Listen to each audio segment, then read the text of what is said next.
You must work on yourself continuously.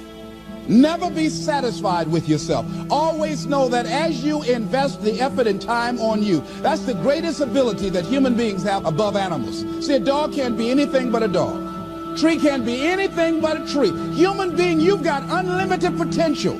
You can put effort on you, and by concentrating on you and developing you, you can transform your life wherever you are right now.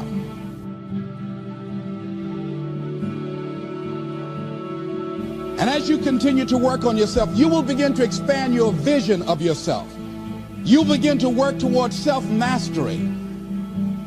And you will begin to see it reflect itself in all the dimensions of your life, your mental life, your physical life, your social life, in your relationships, your monetary life. So concentrate on developing yourself. The next thing is develop a health plan. See, you can't feel well and do well if you don't have good health. You can't perform if you don't have your health. Your health is valuable. Develop a health plan, a plan that you will follow, because this is the only vehicle that you have to carry you through this experience called life. And you want to take good care of it because you love you enough. You care enough about you. And that's not easy. It is not easy having a health plan and sticking to it. You want to live life with energy and passion. You want to make a conscious effort to be lively. You want to be happy. You got a lot to be thankful for. So you've got to learn to stand up to yourself inside yourself and short circuit, override that conversation that's always going on. 85% of what that conversation will tell you is negative. It's negative. It will tell you you're tired when you really are not tired. It will tell you you can't do it. It will fill you with fear. So you've got to watch that conversation. And when you find it going on, you've got to stand up to it and say, I'm going to do this anyhow. I'm afraid, but I'm afraid not to do it. And I'm not going to let you stop me. The biggest challenge that you will have in life is you. There's an old African proverb that says, if there's no enemy within, the enemy outside can do us no harm.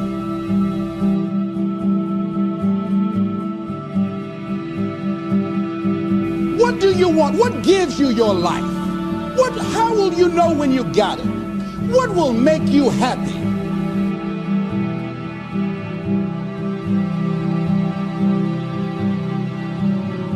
You need to know. You need to start asking yourself some questions. What do I really, really, truly want?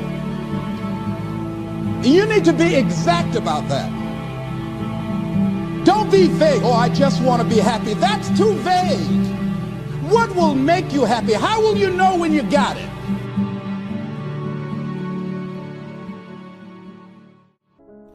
So as we look at ourselves, we look at what we want to do.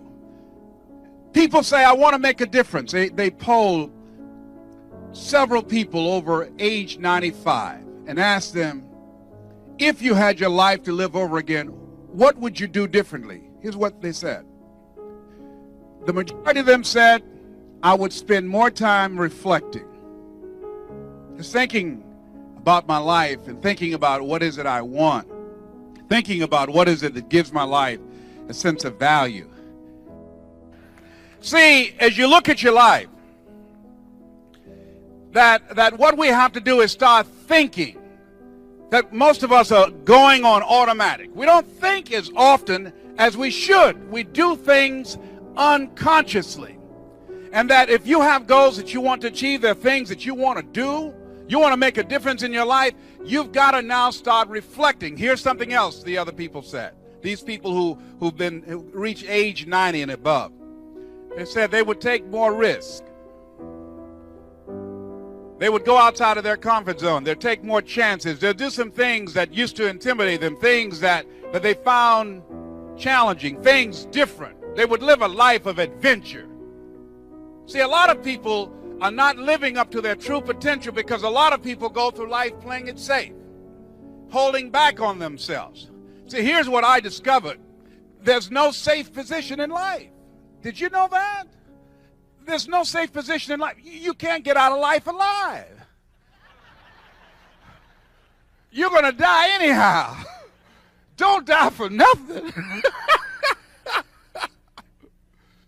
But most people, ladies and gentlemen, earn a living, raise a family, and then they die. There are people who are just breathing corpses. The person said that many people die at age 21 and don't get buried until they're 65. These are people that when they die, because their lack of contribution was so minuscule, their contribution was so minuscule, no one will miss them. They could be dead 6 or 7 weeks. What happened to John? Didn't you know? No, John's dead. Didn't make much difference. He didn't make much impact. But when a Mother Teresa dies, because of the impact that she has made with her life, people will hear and people will respond. People will miss her. She will leave a void. When you're living a life of contribution, when you're taking some risk, when you're deciding not to go through life following the crowd. Here's the other thing that they said. That not only would they reflect more and take risk, but they said that they would leave something that will live on after they're dead. They want to leave a legacy. They want to make a contribution to life. That's where I am, ladies and gentlemen. That's why I'm here. I want to make a difference in life. I want to be to many of the young people that I saw out in the hall, or many of the young people that I saw last night when I was at Spelman College to see one of my daughters sing in the choir. I want to be to them what a teacher named Mr. Leroy Washington was to me when I was in special education, when I was identified as being educable, mentally retarded, and failed twice in school. And this man looked at me one day, and I was telling him why I could not do what he wanted me to do. He was a substitute teacher. He did not know that I was in special education, and he asked me to go up to the board to perform a task. Most of the teachers who knew me would never ask me. They knew I was dumb. They knew I did not know. They knew when I would sit in class and I would look embarrassed and try and look invisible when they were calling for kids to go up to the board to do something. They knew not to call on me. They knew that I would never raise my hand and say, look, I think I've got an answer here. They knew I wasn't going to do that because I didn't believe I had anything to contribute. See, I thought I was dumb. And so they thought I was dumb, and we had an agreement that I was dumb. No one rises to low expectations. They didn't expect much of me, and I didn't expect much of myself. But this teacher, he didn't know my history of being looked upon as DT, the dumb twin. My brother was smart. Because he did not know my history, when I said to him, and I tried to sell it to him, look, I can't do what you're asking me to do. Why? Sorry, I'm not one of your students. It doesn't matter. Work the problem out, young man. I can't do what you're asking me to do, sir. Why? And the students were laughing. They're cracking up. Say, they don't know. This is Mr. Kadumbo up in here. I'm educable, mentally retarded, sir. And he looked at me with bewilderment, as if to say, what are you talking about? He walked at me, he said, don't you ever say that again. Someone's opinion of you does not have to become your reality.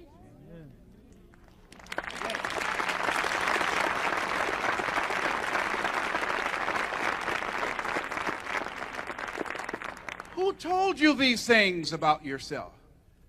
And more importantly, you don't have to accept that. You don't have to buy into that. This man's vision of me, this man, to look in his eyes as he looked at me like, I dare you tell me what I see before me is educable, mentally retarded. I dare you represent yourself that way to me. I don't accept that. I don't buy that from you. And even though I was humiliated, The kids laughed at me. And I took my seat.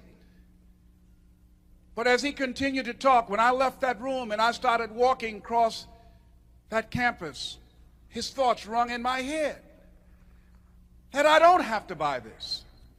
I remember the look in his eyes. He looked at me in the eyes of Goethe, who said, look at a man the way that he is, he only becomes worse. But look at him as if he were what he could be, then he becomes what he should be.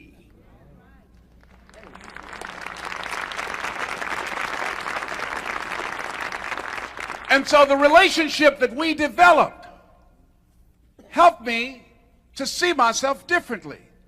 That's the value, ladies and gentlemen, of this programming. This man engaged me in a process. And the first process that he engaged me in was responsibility. Mr. Brown, yes, sir. You want to be successful in life? Yes, sir. This is a usable world, young man. But if you don't use it in the right way, it's a cruel world. Take responsibility for your life, young man. Don't go through life being a victim. See, if we take responsibility for our life, then now you're not just living out the life that has been given to you. Dennis Waitley said in his first book about a winning attitude, he said, losers let things happen. Winners make things happen.